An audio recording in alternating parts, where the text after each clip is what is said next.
was so embarrassing. Floyd, you're 50 years old. You're a legend in the sport. I've stood up for you in countless interviews. I know life is hard. I know life is expensive. But come on, dude, put your legacy first. Nobody wants to remember you like this. And it gets worse. Your jeweler filed a lawsuit against you in Miami. And many are saying you're gonna have to sell off your assets. I hate seeing this happen, bro. As I've always said, it's hard to make money, but it's even harder to keep it. You say you want to take this sport serious. Then take it serious. What is this? This is not a popularity contest. Oscar de la Hoya has recently stirred controversy by discussing claims surrounding Floyd Mayweather's financial situation, suggesting massive losses and alleged bankruptcy. Never in my entire life seen somebody truly believe they're absolutely killing it while they're actually doing jack shit. Mayweather, widely known as Money Mayweather, built his reputation not only through an undefeated boxing career, but also through record-breaking pay-per-view success. Floyd is one of the highest-earning athletes in sports history. However, his post-retirement lifestyle has frequently drawn scrutiny due to his extravagant spending habits and high-profile business ventures. It gets worse. Your jeweler filed a lawsuit against you in Miami. And many are saying you're gonna have to sell off your assets. Oscar de la Hoya has claimed that Floyd Mayweather's comeback to boxing is driven by financial pressure rather than passion for boxing. The reason why he's crawled out of his rock, he needs money. You think he needs money? Absolutely. He's always flossy. It's absolutely, he needs money. You think he's going Once broke? again, come on. Fighters like that always... Floyd Mayweather is widely known for showcasing his wealth, owning multiple luxury mansions, and even purchasing several identical cars in matching colors. However, behind all the glamour and luxury displays, there are growing concerns about the reality of his financial habits and long-term stability. Everyone else gets their stuff from. And he told me, I'm not going to say who it is, but he's like, Mayweather's broke. I said, no. He's like, no, really, Mayweather's broke. Now, I don't know if it's true. Right. This is what this guy told me. I'm like, how could he be broke? He's like, yo, he spends like crazy. Yeah. Spends like I crazy. mean, it only could go but so long. I mean, and you're not fighting. Yeah. Because I don't see Mayweather even doing any goofy shit like that. But you would think that your investments would continue to grow. Right. As long as you keep your spending under wraps. So like right now, like I could retire right now. This could be my last interview ever. Right. And with my investments, you know, I invested into a lot of great companies like Google and Amazon and Tesla over the years, and those companies have all grown and continue to grow, right? And I could actually borrow money against my stock portfolio without even selling my stock. In previous interviews, De La Hoya has compared Mayweather to Mike Tyson, pointing out how both fighters earned enormous fortunes during their prime, but faced different financial outcomes after retirement. Not fighting anymore, so that big money's not coming in. Look at what happened to Mike Tyson. He made what, $500 million? Right. You think you can spend $500 million overnight? Absolutely. You can't. I doubt he'll ever step into that ring. Floyd's a big freaking... He called Canelo the easiest win of his career. Yeah, because he was 21 years old. Right. Of course. If I fought Ryan Garcia, who's 19 years old, what am I going to do? I'm going to beat him easy because of my experience. So fight him in his prime, he goes down. Joe Rogan has also called out Floyd Mayweather's spending habits, suggesting that his lifestyle requires constant income to maintain. He implied that despite Mayweather's massive earnings, his spending habits are extremely high and ongoing. Even as much money as he's made in his career, which he's probably made as much, if not more money than any boxer ever. Like, there's all these lawsuits. Like, he hasn't been paying things, and he owes money on this and owes money on that. And it's like, and then he's got to come out of retirement. Yeah, that's tough. Yeah. That's tough. I think it's just the lifestyle that Floyd lives. Yes. I think he can't fathom to just live a modest lifestyle. It's like he gotta be lavish. Right. He's got to have those videos where he shows you all the watches, where he opens the case up, you know. All the money. He gotta show that he got $1 million in his backpack. And, you know, he got the latest watch and the latest car, and look what I just bought. And when you get into latest watches and latest cars, you get into that shit. Like, boy, that money goes quick. Yeah. Bugattis are like $3 million. There's watches that are $3-5 million. That's crazy. De La Hoya recently criticized Floyd Mayweather for trying to avoid the Manny Pacquiao rematch. He believes that Floyd should stop protecting his undefeated record because it isn't real. News on Mayweather, Pacquiao, potentially falling apart. I mean, I have to say this, Mayweather, come on, dude. Fight a real fight. You're still trying to protect your O? Yes, you're 50-0 on paper, but people know you've lost. De La Hoya has recently reignited controversy by claiming that Floyd Mayweather did not clearly win their 2007 bout, suggesting that many observers felt he was the rightful winner. He also stated that Floyd Mayweather Sr. once acknowledged Oscar's performance in that fight, adding further fuel to the long-standing rivalry. Father said you lost against me back when we fought. And what's crazy is that people don't know that we had a rematch clause for 1 year. And what do? Your pussy ass retires for 1 year and 1 day. Bro, ever since I got beat up by Manny Pacquiao in my last fight, I've wanted to fight every single day, but I couldn't because I wasn't right. Physically, emotionally, I just wasn't right. All that depression, all that shit that I had within my spirit. But now these last 5 years, I've put in the work, man. Woo! I did a lot of work and I feel happy. I feel at peace. And you know what? A man at peace is a dangerous man. Many critics believe Floyd Mayweather is deliberately labeling major fights as exhibitions, as a promotional tactic rather than a sporting decision. They argue it allows him to avoid pressure, protect his undefeated legacy, and control expectations, turning controversy into hype. That Floyd may be playing like another game, basically just trying to build up the anticipation for this fight by saying like, oh, well, maybe I'll commit to it, maybe I won't. This is typical Mayweather gamesmanship. Do you think that that's true? What's new for Mayweather? Like, even in our first fight, like, it's getting hard. It's changing his mind. That's not good. I mean,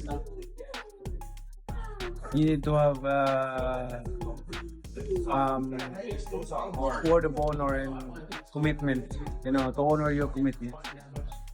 You really have had the patience of a saint. We know that first time it took like 5 years at least to get Floyd into the ring. At least 5 years to took that fight for a lot of alibis and things like that. So this time there's no reason for alibis or mixed excuses because we both signed already the. In an old interview, De La Hoya reflected on how Mayweather used mind games during their fight build-up and placed most of the promotional pressure on him. In his view, Mayweather deliberately embraced the role of the villain, using trash talk, flashy behavior, and controversy to attract attention in self-fights. He contrasted this with his own position at the time where he was widely promoted as the good guy of boxing. As a result, he felt he carried a heavier promotional burden, needing to maintain a clean and respectful image while also generating excitement for the fight. Again, it's like that rivalry, the villain and the good guy, And Floyd, this is where Floyd is smart. He knows how to play that villain guy, And you're promoting the fight. And I'm promoting the fight. Yeah. And I'm promoting the fight. And I have double duty, and it's like very distracting. I'm an old 33-year-old boxer, but I still want to fight the best. I still want to create. De La Hoya has recalled that his blockbuster fight with Floyd Mayweather generated record-breaking financial success, with the pay-per-view event alone reportedly bringing in around $400 million in revenue on a single night. The bout became one of the most commercially successful events in boxing history, drawing massive global attention and setting new benchmarks for the sport. De La Hoya emphasized that the fight not only highlighted the huge popularity of both fighters, but also showed how boxing had evolved into a major entertainment business driven by pay-per-view earnings, sponsorships, and worldwide fan interest. 0.4 million buys on pay-per-view. Right. It's how much money did that generate? At the time, it was the record-setting pay-per-view. I think we generated something like close to, all in, like close to 400 million. While De La Hoya acknowledges Mayweather's intelligence as a promoter and his unmatched ability to generate revenue, he believes Floyd prioritized controlling his image and maximizing earnings over consistently taking the most dangerous challenges available. Didn't promote that fight with Mayweather, would you have pulled out? Probably. Yeah, probably. because there was too much. Put the money aside. For me, it's about pride. For me, it was about, man, I want to have a winning. 50 Cent also backed Oscar and previously predicted that Floyd Mayweather Jr. would return to the ring even before Mayweather officially announced his comeback, suggesting that the move would be driven more by financial motivations than by passion for the sport itself. He argued that Mayweather's repeated returns and exhibition bouts fuel such speculation, as critics believe the boxing legend continues to leverage his name for high-paying events even after retirement. According to 50 Cent, financial pressure could be a key reason behind any potential return, despite Mayweather's public claims of continued wealth and independence. Like you make yourself like we got issues over here. He's still the best fighter out there. Until somebody beat him, that's who he is. Do you think he should step back in the ring? I think he got to right now because the money gone. So the money's really gone? Yeah, that's what you think. It's get the money, spend the money. All that money? And it took, it's been 2 years. So is it just his overhead is so high on a day-to-day, month-to-month? Like I don't even want to talk about it. Like with the lifestyle, that money's gone, trust me. Now it's like, you call him, he'll be at your local hosting in a nightclub, because you need that action. Stephen A. Smith has been vocal in his criticism of Floyd Mayweather Jr. got quote-s exhibition bouts, arguing that they diminish the competitive legacy Mayweather built during his professional career. He has also questioned the caliber of opponents selected for these exhibitions, suggesting they lack credibility and do little to challenge Mayweather in any meaningful way. According to Smith, such fights are driven more by entertainment and financial gain than by sporting merit, which he believes can mislead fans about true boxing standards. Floyd Mayweather Jr., meanwhile, continues to draw massive audiences regardless of the criticism. You like to make money. You're never going to stop making money. Very, very few people on the planet know how to make money like you know how to make money. But some of this stuff has got to stop. You want to get Conor McGregor in the ring for an exhibition match, all right, that's fine. Conor sold that. It was great marketing. He's not a boxer, but hey, he was a knockout artist in the UFC. I get it. When you're great, when you're elite, not just anybody deserves to be in your pristine space. And what I mean by that is I'm not talking about on the street or anything like that. On top of that, previous reports have shown that Floyd Mayweather Jr. has faced multiple tax-related issues with the Internal Revenue Service over the years, including significant tax liens and unpaid obligations dating back to 2015. One of the most widely reported cases involved a multi-million-dollar tax bill connected to his massive earnings from that year, which raised questions at the time about how his finances were being managed despite his enormous career income. More recently, additional IRS filings and notices have continued to surface, suggesting ongoing disputes over unpaid taxes from later years as well. So many. He's hilarious. His spending habits are hilarious. I love him. And he's got like a whole fleet just in white. He's like, white is right. I got a bunch of. He's got other 18 colors too, though, man. Yeah, he does. Gang of cars. All so matching you owe that money to the IRS. Why don't you just give him a few dollars? Because he went so deep, so How much does he owe? Well, it's more than you want to pay. Yeah. It's in the $20+ million range. It's a lot of money, man. But it's not something that he's been, it's not like deception. No. It's just neglect to pay. Neglect. And it's also like, I think, and there is like a truth to this. He makes so much money. There's probably a point when they're like, hey, it's time to pay your taxes. And you go like, all right, here's a check for $25 million. That's an incredible amount of money. And then they go, that's true, but you owe 50 more. And he's just like, that can't be right. I've given you $25 million. Yeah, like what? Yeah, like what are you talking about, man? He's bought over 100 luxury cars from the same dealer and always pays in cash. Hilarious. These repeated financial and legal concerns have fueled public debate about Mayweather's money management, especially considering his reputation for flaunting wealth and living an extremely lavish lifestyle. Critics argue that such patterns point to potential financial strain or at least inconsistent fiscal discipline, while his supporters maintain that his assets remain substantial and that tax disputes are common among high-income earners. The news? There's no such thing as fake. I'm working for ESPN. We're broadcasting the Mayweather-McGregor fight live. And to this day, they will tell you that's a record. That's the biggest fight ever. That thing was sold out. That place was, people were dressed up as empty seats. And I mean thousands of people. No. I bought my mother's ticket that day. That day, my mother decides that she wants to go to the fight. So I'm in there and I'm telling the world that this place is sold out because that's what's on the screen. And it's not even close. This isn't like, it's pretty much full.